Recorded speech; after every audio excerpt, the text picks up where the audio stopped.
वो आपको दिख रहा है, आपको साकार है कि नहीं? और मेरे तरफ का पहलू मुझे दिख रहा है इसलिए मुझे साकार है, पर क्या मेरे तरफ का पहलू आपको दिख रहा है? आपके लिए निराकार।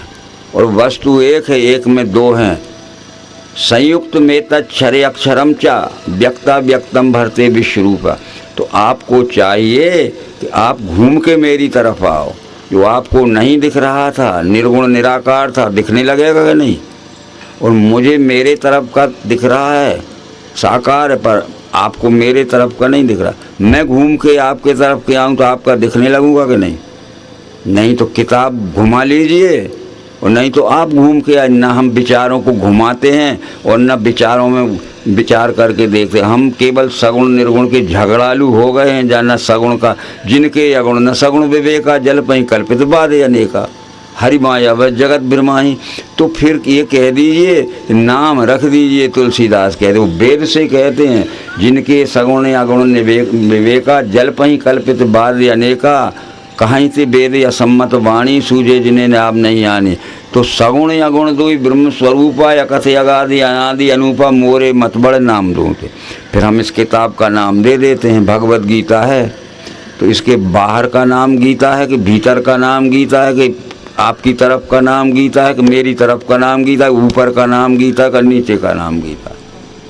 बस नाम दे दीजिए। तुलसीदास ने कह दिया है, सगुण अगुण दो ब्रह्म स्वरूपा अकथ अगाध अनादि अनूपा पर मोरे मत बड़ नाम दूँ से, मोरे मत बड़ नाम दूँ से। जब नाम दे दिया तो भीतर का नाम गीता है कि बाहर का नाम गीता है, कि ऊपर का है कि भीतर नीचे का है? तो ये सब बातें इस दृष्टि से नौवें अवतार ने समझा।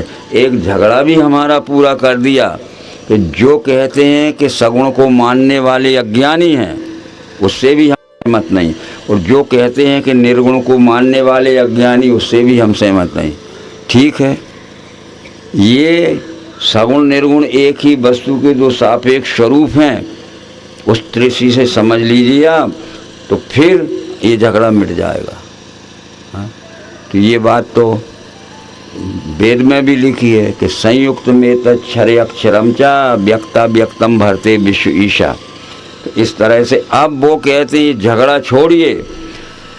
जो कहते हैं कि सगुण को मानने वाले अज्ञानी हैं, जो कहते हैं निर्गुण को मानने वाले अज्ञानी हैं, पर उस समय के अवतार के कोटि के पुरुषों ने जो समझाया था वो ज्ञान हम भूल गए।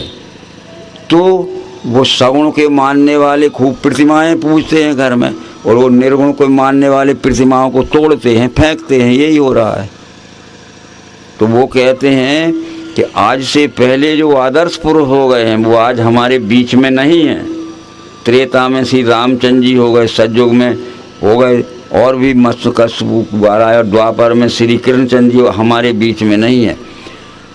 उनके नाम पर देवालय बनाइए, उनकी प्रतिमा बनाइए, प्रतिमा की प्राण प्रतिष्ठा करिए, परंतु वो प्रतिमा उनके ज्ञान गुण कर्म के यादगार का स्वरूप है।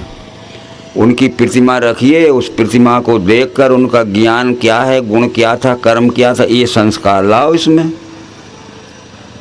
वो बोल थोड़ी सके। उन्होंने जो ज्ञान दिया था उनकी आज प्रतिमा बनाओ, और प्रतिमा इसलिए बना के हमने रखी है उनको देखकर उनके ज्ञान गुण कर्म के संस्कार अपने में लाइए। तो प्रतिमा श्रेष्ठ पुरुषों के ज्ञान गुण कर्म के यादगार का प्रतीक है और इतिहास का संरक्षण, कि त्रेता में इस सकल के अवतार ने हमें ज्ञान और कर्म दिया था। तब तो वो लिखा भी है रामायण में कि रामचरित मानस यह नामा सुनत श्रवणया है विश्रामा।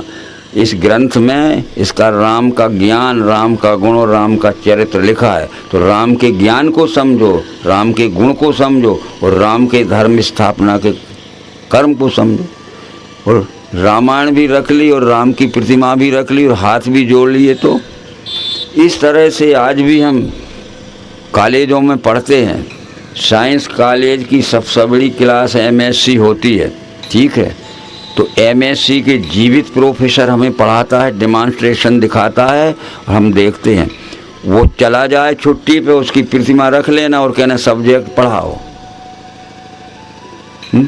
हाँ, जो ज्ञान उसने हमें अभी तक दिया है वो आज नहीं है, पर उस ज्ञान को हम अपनी बुद्धि में रख के परीक्षा में बैठ के अपना स्थान लेते हैं। तो वो आज हमारे बीच में नहीं है। उस समय त्रेता में राम ने जो ज्ञान दिया था, द्वापर में कृष्ण ने जो ज्ञान दिया था, उस ज्ञान को, उनके गुण को, उनके कर्म के संस्कार लावें और इतिहास का संरक्षण कि जैसे हमारे पूर्वजों ने दिया था उस ज्ञान के कारण। तो जानिए आदि में कर्म मुमुख जने आचरे, पुरखों का देख के तैसा स्वकर्म तुम भी करो। पूर्व के समय के जो पूर्व के अवतारों ने जो ज्ञान दिया था वो जीवित नहीं, उनकी प्रतिमा है। उनको देखकर उनके ज्ञान, गुण और कर्म के संस्कार लाओ और आचरण करो। ये बात सरल में समझ में आती है कि नहीं हमारे? तो उनके ज्ञान और कर्म को हम समझ रहे हैं आज, तो केवल प्रतिमा रख लिए। इसलिए प्रतिमा को आप विरोध मत करिए, प्रतिमा रखना पड़ती है, क्योंकि उनकी प्रतिमा को देखकर त्रेता में जिस ज्ञान दिया राम ने, त्रेता में जो कर्म का आचरण किया धर्म स्थानक, प्राण प्रतिष्ठा का भी यही हाल होता है। हमने दिल्ली से या जयपुर से बड़ी बड़ी प्रतिमाएं लाए थे, कल यहाँ रखी थी। हमने देवालय बनाया और बहुत बड़ा समाज बुलाया, लाखों रुपए का खर्च किया खूब, और बड़े बड़े वेद के मंत्र कहे, बड़ी बड़ी पूजा और स्वाहा किया। और फिर जो आज रखी थी वो यहाँ बैठाल दी चबूतरे। आ गए प्राण, आ गए प्राण, अच्छे जोर से कहो आ गए कि नहीं। तो गीता में कृष्ण कह रहे हैं कि इमं विवस्ते योगम प्रोक्तवान हम व्ययम विवशवान मनुवे प्राय मनु इक्षिवाको ब्रवीत एवं परंपरा प्राप्त मिमम राज ऋषियो विदुषा काले नेह महता योगो नष्टः परंतप। ये सतयुग में ये ज्ञान विवस्वान ने दिया था। सूर्य वंश में उत्पन्न हुए विष्णु भगवान ने, विष्णु भगवान का ये ज्ञान उनके बड़े पुत्र वैवस्वत मनु को मिला। यही ज्ञान दे के गए और वैवस्वत मनु ने यह ज्ञान अपने पुत्र इक्ष्वाकु को दिया। एवं परंपरा प्राप्त मिमम राज ऋषियो विदुषा काले ने महता योगो नष्टा परंत। इक्ष्वाकु ने ये विश्वरूप दर्शन कराने वाले ज्ञान की परंपरा क्या कि जो शिक्षालय खोले हैं, पहले ये परमात्मा की पहचान कराओ तब बेईमान कोई नहीं होगा। विश्वरूप की पहचान कराओगे तब बेईमान कोई नहीं, और विश्वरूप की पहचान नहीं होगी तो फिर विश्व के साथ में करेंगे छल कपट पाखंड बेईमानी और लेंगे राम का नाम, का कृष्ण का नाम, परमात्मा का नाम। तो एवं परंपरा प्राप्त एवं राज ऋषियो विदुषा काले नेह महता योगो नष्टा परंतु ज्ञान योग नष्ट हो गया। तो इसी ज्ञान को देने के लिए रामचंद्र ने कहा फिर मैं आया हूँ। रामचंद्र जी ने हजारों वर्ष तक ये ज्ञान चलाया और रामचंद्र जी के जाने के बाद ये ज्ञान फिर मर गया यानी नष्ट हो गया। तो कृष्ण क्या कहते हैं ज्ञान कर्म संन्यास योग नाम के 4थे अध्याय में कि वही ये पुराना ज्ञान मैंने आज तुझे कहा। सतयुग में जो विवस्वान ने दिया था, त्रेता में जो राम ने दिया था, और वही ज्ञान देने के लिए आया हूँ अर्जुन, कुछ नई बात नहीं। सएवायम मयाति यदि योगा प्रोग, वही ये पुराना ज्ञान मैंने आज तुझे कहा क्योंकि भक्त है तू सका। तो मैं सतयुग में जो विश्वरूप दर्शन कराने वाला ज्ञान विवस्वान के पास था, उनने अपने पुत्र वैवस्वत मनु को दिया, उनने अपने पुत्र इक्ष्वाकु को दिया। इक्ष्वाकु ये रामचंद्र जी का भी 8-10 पहले पीढ़ी पूर्व का पुरखा है। इसने इसका किया कि समस्त शिक्षालयों में, स्कूलों में इस ज्ञान को पहुंचा दिया। तब फिर उस समय सच्चाचार हजारों वर्ष तक चला और वो ज्ञान फिर भूल गए। तो क्या पढ़ा है हमने गीता में? गीता के ज्ञान कर्म संन्यास योगों के 4थे अध्याय के 4थे श्लोक में कृष्ण कहते हैं जो सतयुग में विवस्वान के पास था, त्रेता में राम के पास था, वो ज्ञान फिर नष्ट हो गया। तो उसी ज्ञान को देने के लिए अर्जुन मैं आया हूँ। वही ये पुराना ज्ञान मैंने आज तुझे कहा, भक्त है तू सखा मेरा ऐसे।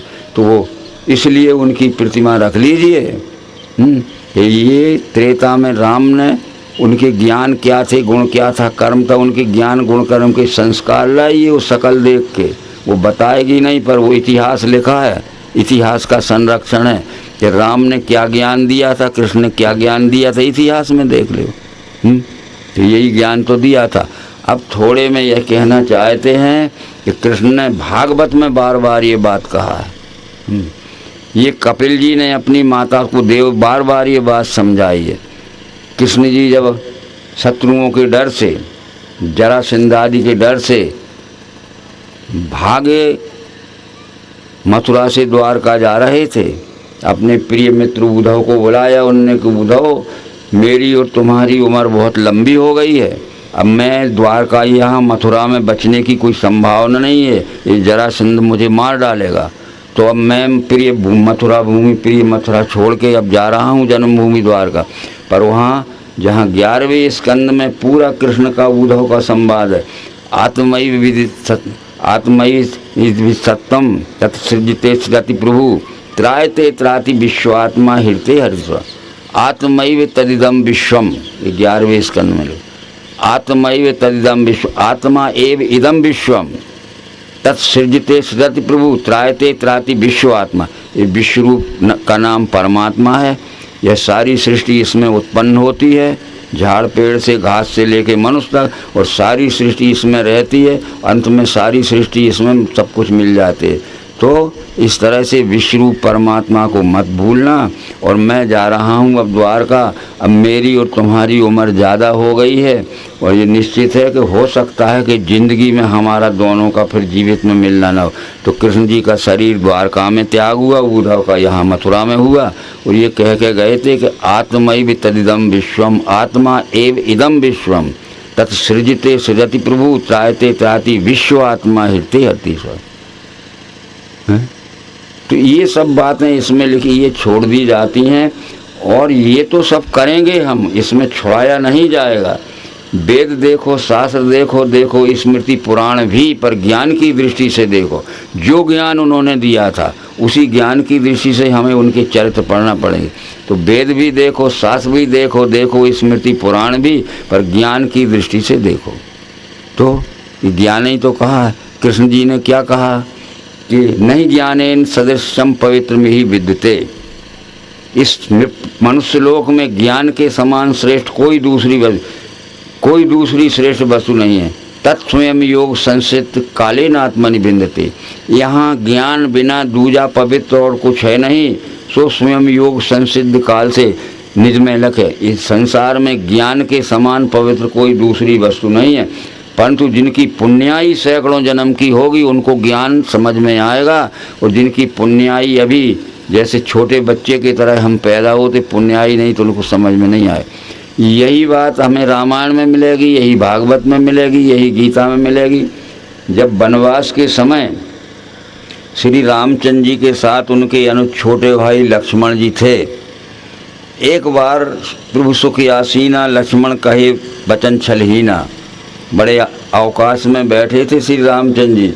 लक्ष्मण जी ने बड़े संकोच में पूछा कि कहिए ज्ञान विरागरु माया, कहु भक्ति करो जी दया, जीवन ईश्वर भेद प्रभु कहो सकल समझाए, जासे हो वे चरण रति शोक मोह।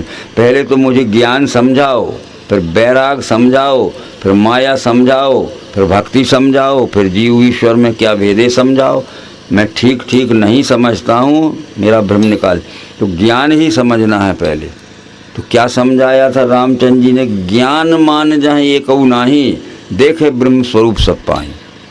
जिसके शरीर में ज्ञान हो गया है उसके शरीर में एक भी अभिमान नहीं रह सकता। जाति का अभिमान, कुल का अभिमान, धन का अभिमान, पंथ अभिमान,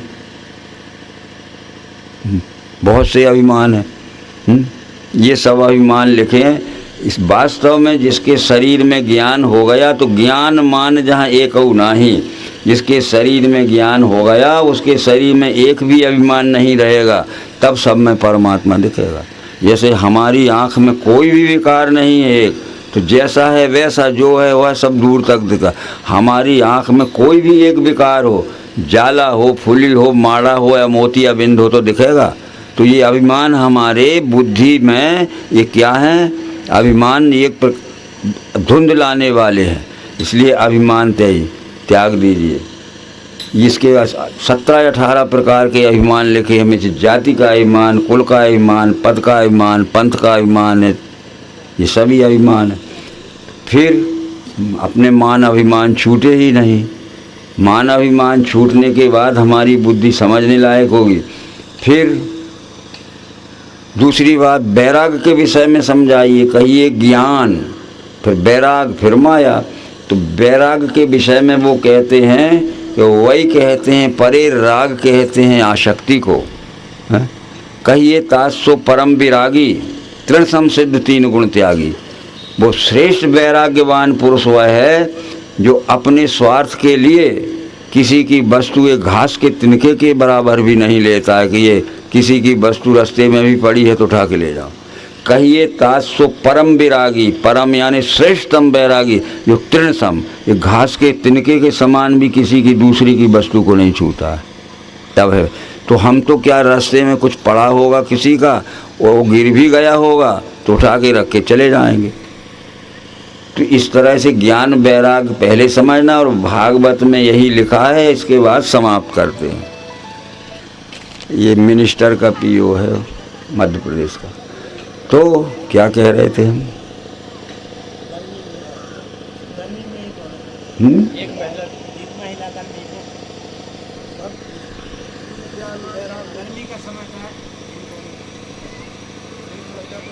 हाँ, एक वृद्ध महिला, महात्म में लिखा है इसके, दोपहरी का समय था, लू चल रही थी, उसके बाल बिखर गए थे और कुछ परेशान थी। इतने में नारद जी आ गए। बोले क्या बात है? बोले मेरे 2 बेटे थे, दोनों मर गए, और ना मेरे रहने का घर है, ना मैं खाने पीने का इंतजाम है, ना ओढ़ने पहनने के कपड़े, फटे कपड़े हैं। तो बोले तुम्हारे बेटों का क्या नाम है? क्या नाम था? बोले ज्ञान और वैराग। ज्ञान भी मर गया और वैराग भी मर गया, इसलिए मेरा कोई नहीं है। वो भक्ति थी। तब उनने कहा कि मैं इंतज़ाम करता हूँ, मैं विष्णु लोक में जा रहा हूँ, वहाँ से पूछ के आऊँगा। ठीक है, तो वो वहाँ से पूछ के आऊँगा। नारद जी जब विष्णु लोक से पूछ के आए तो उन्होंने कहा कि एक बात है कि श्री कृष्ण का और रामचंद्र जी का जो ज्ञान था, जिसमें ज्ञान और वैराग समझाया जाता था, ये सब लोग भूल गए। लोग अपने को ज्ञानी समझते हैं और अंधविश्वास के काम करते, लोग अपने को विषय त्यागी समझते और दुनिया भर के चोरी करते हैं, रिश्वत लेते हैं और लूट मार के लाते हैं।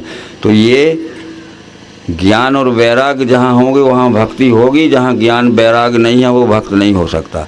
तो रामायण में लिखा है ये बात। क्या है? स्वर्ग नर के अपवर्ग नसैनी, ज्ञान वैराग भक्ति सुख देनी। तो पहले ज्ञानी बनिए, विश्वरूप का दर्शन हो जाएगा तो भक्त बन सकते हो, विषयों की आसक्ति छूट जाएगी। तो भक्ति थी जो रो रही थी कि ज्ञान भी नहीं रहा, इसलिए मेरी ये हालत है, और विषयों की आसक्ति नहीं छूट, दूसरे का तिनका भी छुड़ा के रख लेते और अपने घर में पड़ा पड़ा सड़ जाए तो उसको किसी को नहीं देना चाहिए। तो स्वर्ग नर के अपवर्ग नसैनी, ज्ञान वैराग भक्ति तो देनी। यदि मोक्ष में जाना है तो ज्ञान और वैराग पहले प्राप्त करो, नहीं तो वो नसैनी है ऊपर चढ़ने की, उसकी 7 सीढ़ियाँ लगी होंगी, और फिर जो अपन 7 वो लगाते हैं, एक एक दिन फट फट फूटेगा, वो धुंधकारी का और गौकर्ण का। वो बात तो यहाँ नहीं है, 7वीं श्रेणी में जाना पड़ेगा। तस् सप्तधा प्रांत भूमि प्रज्ञा। हमारी पहले पशु बुद्धि होती है, पशुओं में से आते हैं नहीं। इसके बाद मनुष्य बुद्धि होती है, इसके बाद नर बुद्धि होगी, तब ज्ञान समझने की इच्छा होगी। तो फिर लिखा है नर तन पाए विषय मन देहि, पलट सुधा से सद्वे। नर सत्वगुण प्रधान और बुद्धि प्रधान मनुष्य को कहते हैं। जो नर नहीं होगा उसको ज्ञान समझ में नहीं आएगा। पशु तमोगुण और अहंकार प्रधान मनुष्य को कहते हैं, और मनुष्य विषय भोगी विषयासक्त को कहते हैं। और नर मनुष्य उसे कहते हैं जो सत्वगुण प्रधान होगा और बुद्धि प्रधान होगा, तो नर को ही ज्ञान हो सकता है। बस नर तन पाए विषय मन देहि, पलट सुधार। हमने नर शरीर पाया है और फिर विषय भोगों में आसक्ति में रहेंगे, तो पलट का मतलब है कि मनुष्य शरीर से लौट के फिर 84 में जाना पड़ेगा। तो अपना समय हो गया है, बीच बीच में आप नोट भी करते रहना, जहाँ समझ में ना आएगा उसकी शंका समाधान भी हम भागवत से करेंगे, और जिसने गीता पढ़ी हो गीता से करेंगे, जिसने रामायण पढ़ी हो राम से। यहाँ समाप्त करते हैं। तो 4 अवतार, युग में 10 अवतार होते हैं, कल युग में 9वें अवतार का नंबर नर्मदा किनारे है। बस ठीक है। शिनानाथ जन्म सहस्रेषु, तो हमने समझ लिया कि पानी में डूब जाएंगे तो हमारे पाप धुल जाएंगे। नहीं, ये तो शब्द ज्ञान का अर्थ किया तो अनर्थ हो जाएगा। नर्मदा किनारे से 9वें अवतार का विश्व रूप दर्शन कराने वाला ज्ञान का आविष्कार होगा। उसमें जो सत्संग रूपी स्नान करेगा वो मुक्त होगा। तो विमल ज्ञान जल जब सो नहाई, तब रह राम भक्ति ऊंचाई। तन की शुद्धि के लिए है जैसे स्नान, पर मन की शुद्धि के लिए है वैसे ही ज्ञान, और बुद्धि शुद्धि के लिए है वैसे विज्ञान। बस। ओम शांति शांति शांति। विश्वरूप परमात्मा की जय, सनातन धर्म की जय। आवश्यक मार्गदर्शन है जो हमारे कल्याण के लिए आवश्यक है, उसके बारे में सुना समझा। और अब शाम आपके परिचय के अनुसार शाम के 3 बजे से 5 बजे तक सृष्टि के अनादि कारण विश्व